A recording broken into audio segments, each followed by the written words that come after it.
그냥 암 환자거나 암 경험자거나 이런 사람들도 그냥 일반인이다. 그리고 암 환자분들한테는 너무 좌절하지 말라고 하고 싶어요. 그래서 좀 성공하는 케이스 많이 보여드리고 싶고요. 저 암 진단받고 암 경험자가 된 거는 팩트고 바꿀 수 없잖아요. 이제 우리가 무조건 해내야죠. 안녕하세요. 저는 암뮤니티의 오세웅이고요.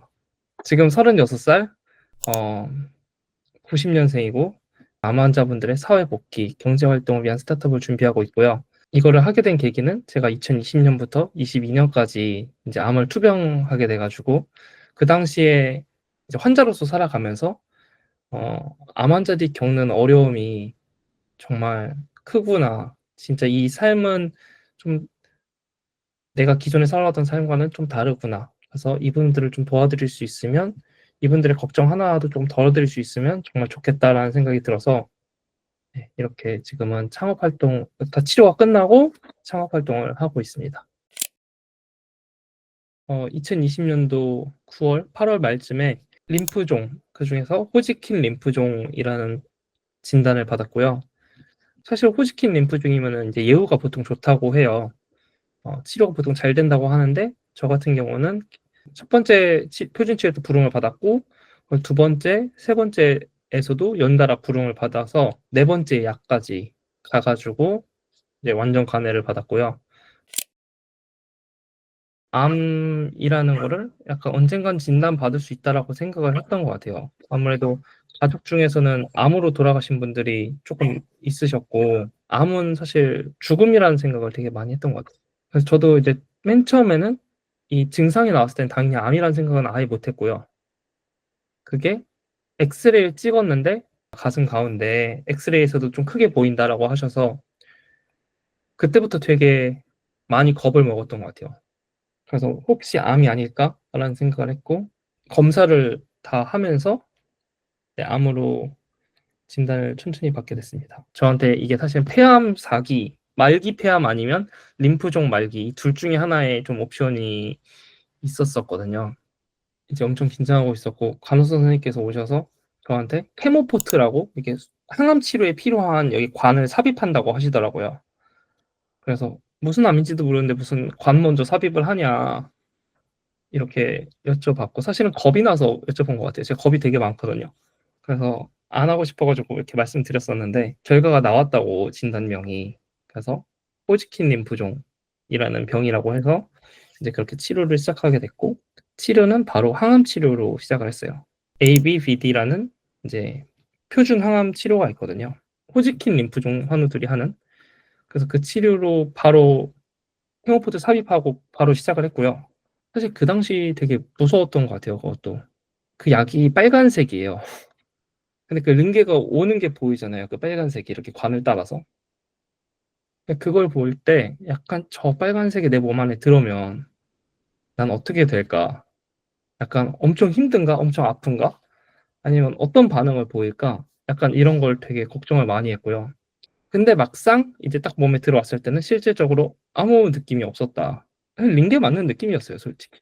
근데 대신 제 기억으로는 제가 그거를 하루 종일 거의 맞았던 것 같아요. 그냥 거의 한 6시간 이렇게 맞았던 것 같은데 그거 맞고 나서 점차 컨디션이 이제 안 좋아졌고 이제 저희가 소위 말하는 그 항암 사이클 그 컨디션이 안 좋아졌다가 다시 컨디션이 회복되는 그 과정을 거친 거죠. 그래서 저는 그거를 총 6사이클 저희 한 사이클 항암 치료를 2번 하니까 총 12번 경험했었어요. 6개월 동안. 물론 그게 결과적으로는 치료가 안 돼서 불응 판정을 받았고요. 그래서 다음 약으로 옮겨가고 다음 약으로 옮겨갈 때 이제 또 병원도 옮겼어요. 그러니까 교수님 그 커리어에 제가 저처럼 치료 안 된 분을 2번 본다고 하시는 거예요. 제가 2번째라고 하셔서 네, 조금 더 큰 병원에서 이런 경험을 많이 해보신 교수님을 만나게 돼가지고 그곳에서 또 치료를 하게 됐습니다. 사실 제가 치료가 이제 뭐 약효가 들었다가도 금방 암세포가 이 약에 적응해가지고 다시 퍼져나가고 이게 계속 반복이었어요, 거의. 그래서 암이 완전히 사라지지 않고 않고 계속 빨리 퍼지는. 그러니까 세 번째 약까지 쓰고 그게 불응 판정을 받았을 때 제가 원래 의사 선생님한테 절대 묻지 않았던 게 하나 있어요. 예후가 어떻게 되나요? 그거를 첫 번째로는 알아서 뭐 할 거라는 생각이 들었고 두 번째는 예후 듣기가 무서웠어요.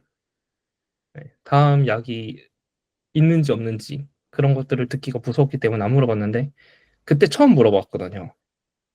그 예후가 어떻게 되냐.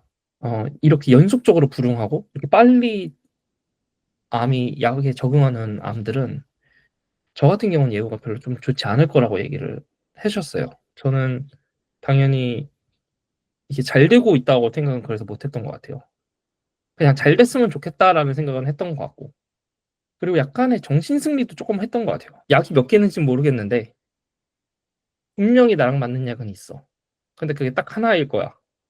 그래서 그걸 찾아 나가는 단계자. 이렇게 생각을 했던 것 같아요. 마인드 컨트롤이라고 해야 되나요? 그런 걸 했던 것 같아서 순간이 막 나아지거나 뭐 이게 진짜 긍정적으로 보인다고 생각을 제가 느끼지는 못했던 것 같아요. 갑자기 괜찮아진 것 같고 그러니까 네 번째 약이 들었을 때 그래서 지금 암세포가 안 보인다라는 완전간해라는 얘기를 딱 처음 들었을 때 교수님께서 빠르게 너는 자가조혈모 세포 이식이란 걸 해야 돼라고 해가지고 그걸로 돌려주셨고요. 그리고 그거 하는 동안에도 제가 되게 징징 많이 됐거든요. 아, 여기 아픈 것 같아요. 다시 이거 안 좋아지는 거 아니에요? 이러면서. 그래서 교수님한테 혼나기도 하고 교수님께서 막 소리 질러주셨어요. 오세홍 씨! 오세홍 씨 불안해요? 뭐 어떡하라고? 이게 최선이야. 이러면서 얘기를 해주셔서 근데 그 얘기 딱 듣는 순간 되게 약간 이게 최선이구나. 진짜 최선이구나 이건. 그래서 그때부터 되게 약간 마음이 차분해지고 오히려 전 되게 좋았다고 생각하거든요. 진심으로. 그게 딱 듣고 싶었던 얘기였고. 그러고 나서 이제 치료가 갑자기 끝이 났고 교수님의 그런 웃음을 처음 봤어요. 어쨌든 되게 축하한다. 좀 완전 관해다. 안 보이고 이대로 한번 있다가 나중에 와서 한번 또 추적 관찰하자. 그렇게 말씀해 주셨을 때 사실 저는 기쁘다라는 느낌은 아니었어요. 뭔가 의외로 약간 지금 잠시 쉬어가나 보다라는 생각이 들었고 약간 그랬던 것 같아요. 갑자기 좀 나아졌다. 결과는. 이겨낸 거는 사실 저는 되게 부정적으로 생각을 많이 한 경우도 많았어요. 뼈 통증이랑 이런 게 있어서 너무 아팠고 마약성 진통제가 없으면 맨날 손을 막 이렇게 떨 정도로 잠에서 자다가 그냥 아파서 깨는 거예요. 그리고 약 먹으면 또 자고. 근데 그런 시간을 좀 보냈었기 때문에 그리고 치료가 계속 불응을 했기 때문에요. 저는 그냥 제가 기도를 막 그때 했던 게 제가 날 수 있다라는 확신을 주실 수 있으면 제가 이거를 좀 어떻게든 참아 보겠다. 근데 그게 아니라 어차피 이렇게 그냥 고생하다가 잘못될 거면 그냥 좀 빨리 끝내주셨으면 좋겠다. 그럼에도 불구하고 그냥 자연스럽게 이겨내야 되니까 어쨌든 제가 뭐 죽는 걸 선택하는 게 아니면은 그냥 치료 받는 거고 그러면 시간이 가고 치료약이 들으면 이겨내는 거라고 생각하거든요. 근데 그 시간을 그러면은 좀 어떻게 하면 행복하게 살 수 있을까라는 생각을 해야 되는 것 같고 그 시간을 어떻게 잘 이겨낼까라는 걸 했을 때는 저는 어떤 거 하나에 되게 집중하는 거를 많이 하려고 했던 것 같아요. 그러니까 정신을 빼놓는 거죠. 암 말고 가만히 있고 아무 생각 안 하면은 병만 생각하게 되거든요, 환자가. 제 경험에선. 그 정신을 빼놓기 위해서 물고기를 되게 열심히 키웠어요. 맨날 과학 실험하는 것처럼 이 물고기, 이 해수 어항에 이런 여러 가지를 좀 재고 염도 이런 거 당연히 재는 거고 물도 맨날 맞춰주고 물도 맨날 갈아주고 제가 물고기를 거기 엄청 빠져서 그걸 키웠던 것 같아요. 그 다음에 어, 또 저희 집 강아지가 있기 때문에 아침마다 강아지 산책도 계속 갔고요. 이게 강아지 산책을 하면서 저도 운동이 조금씩 되는 거죠. 새로운 거 뭐 할 수 있는 게 없을까 하다가 전 게임을 원래 안 하는데 내가 뭐 쉽게 할 수 있는 게임이 없을까 하다 포켓몬고를 생각해서 또 포켓몬고를 엄청 했어요. 거의 포켓몬 마스터가 되겠다는 신념을 가지고 네. 그래서 또 한동안은 그 포켓몬에 빠져서 살았고요. 그리고 그 다음에는 기타를 쳐본다든지 그러니까 취미를 만들었다고 볼 수 있을 것 같아요. 그 취미 만든 거에서 그냥 그거만 집중해서 빠져서 하는 시간이 되게 길었던 것 같아요.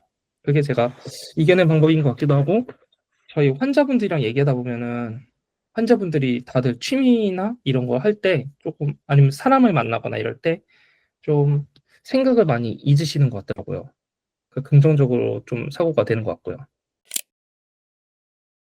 사실 전 이 치료 과정에서 저도 진짜 힘든 건 맞았거든요. 제 인생에서 저는 이때가 진짜 제일 힘들었던 것 같아요. 압도적으로.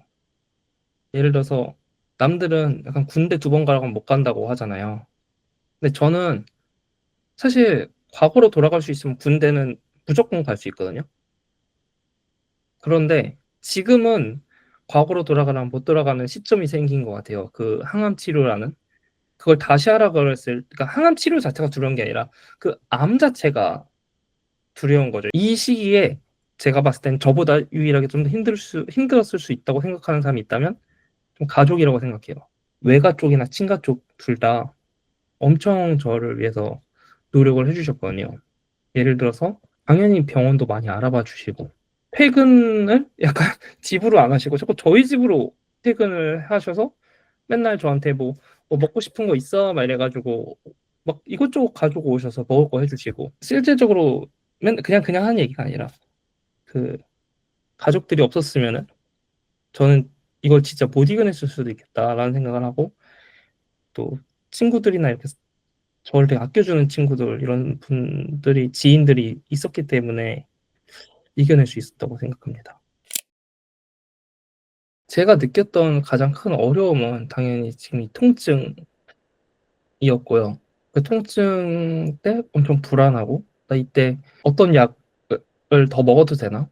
그러니까 예를 들어서 저 같은 경우는 그 6시간에 한 번씩 약을 먹으라고 했으면 한 3시간 지나면 통증으로 견딜 수 없는 거예요. 그러면 내가 지금 여기서 약 하나 더 먹어도 되나? 이런 생각을 되게 많이 했었어요. 그리고 또 의사 선생님을 보러 갔을 때 질문을 막 열심히 정리해 가도 깜빡하고 못 물어봤거나 알고 보니까 잘못 물어봤거나 이런 것들이 있을 때가 있었거든요. 그럼 그런 것들을 좀 잘 물어볼 수 없을까?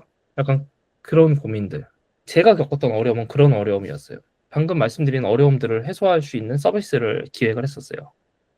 그래서 케어노트라는 암 환자분들과 의사 선생님이 좀 잘 소통할 수 있는 서비스를 기획을 했었고요. 사실 이거를 같이 해보자고 하시는, 그 연구를 같이 해보자고 하신 교수님도 계시고 병원도 있었지만, 그 수익 모델을 사실 환자분한테 더 받아야 되는 그런 상황이었어요. 근데 그 당시에는 제가 우선은 환자분들한테는 돈을 받으면은 안 된다라는 생각을 좀 되게 강하게 가지고 있었어요. 그럼 내가 조금 더 쉽게 테스트해 보면서 환자분들한테 도움 줄 수 있는 게 뭐가 있을까? 거기서 경제적인 어려움이라고 생각을 했어요. 저 같은 경우도 돈을 안 번 시간이 길어지니까 아무래도 소비력도 약해지고, 그러면서 이제 주위의 환자분들을 봤을 때 부작용이 적은 항암 치료하시는 분들이나 아니면은 항암 사이클에 따라서 자기가 회복기에 있으신 분들이 조금씩 일하시는 거를 봤어요. 많지는 않지만 그런 일을 하시는 분들을 뵙고, 왜 이런 걸 하시는지 여쭤봤을 때 그분들도 역시 지금 당장 생활을 어쨌든 하셔야 되거나, 그런 분들에게 좀 저희는 좋은 경제적인 활동을 제공할 수 있지 않을까라 생각해서 지금은 그런 쪽으로 타겟하고 있습니다. 정책적인 문제도 있을 수 있다고 생각을 하고요. 그리고 무엇보다는 기업과 환자의 문제라고 생각을 해요. 기업은 굳이 우리가 왜 암 환자를 채용을 해야 돼?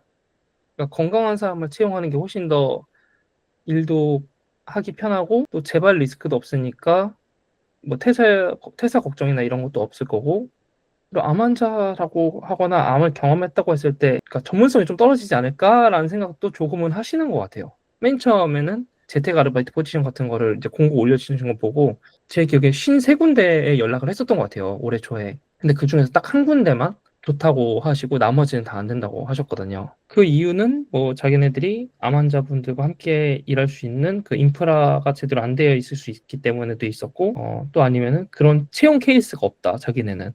이제 환자 측면에서도 어려움은 되게 많은 것 같아요. 예를 들어서 그 경력 단절이 길었다 보니까 자신감이 되게 떨어지신 분들도 많이 계세요.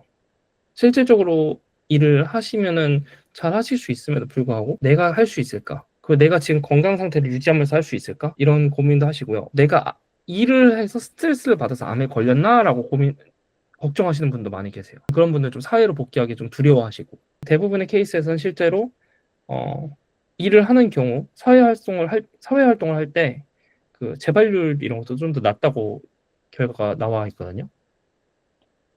그래서 사실 그런 게 큰 연관성은 없을 것 같은데, 저는 그런 걱정하신 분들,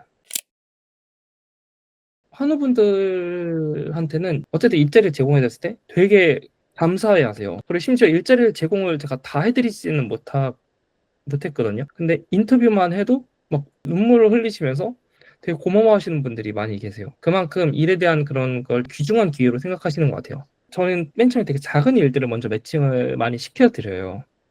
그럼 그 작은 일을 하시면서 이제 자신감도 쌓아가고, 거기서 좀 잘 하다 보면은 그 다음 일 이렇게 점점 커져가는 그런 구조를 그려보려고 하고 있는데요. 실질적으로 일을 작게라도 하나 시작하시는 분들이 그 다음 좀 더 일을 키워나가시는 분들이 많이 계세요. 이렇게 사회복귀하면 되겠네라고 느끼시는 분이 되게 많으신 것 같고, 기업 입장에서는 첫 번째로는 환자라고 채용해 보니까 크게 다른 게 없네, 일반인이랑 크게 다른 게 없네라는 게 제일 많은 의견이에요. 근데 딱 좋은 게 있다라고 말씀해 주신 거는, 생각보다 그 이분들은 되게 주인의식 같은 걸 가지고 있는 것 같다라고 모든 기업에서는 그렇게 피드백을 지금까지 주셨어요. 감사하게도 계약을 보통 한 달 단위 정도로 하는데, 아니면 프로젝트 단위, 아니면 좀 더 간단한 거는 진짜 일일 단위도 하고요. 그렇게 하는데, 그러니까 지금까지 100% 재계약률과 아니면 재채용률을 가지고 있어요. 그러니까 추가 채용률. 저는 그게 그냥 간단하게 기업이 만족한다라는 걸 보여주는 것 같아요. 이 암 환자 채용에 있어서. 어떻게 보면 큰 맥락에서는 하나인 것 같아요. 그냥 암 환자거나 암 경험자거나 이런 사람들도 그냥 일반인이다 라는 걸 좀 말하고 싶은 것 같아요. 그 사회에는 그런 메시지를 좀 전달하고 싶고요. 기업 입장에서도 사실 채용할 때 진짜 고민되는 건 맞을 것 같거든요. 저도 고민할 것 같아요.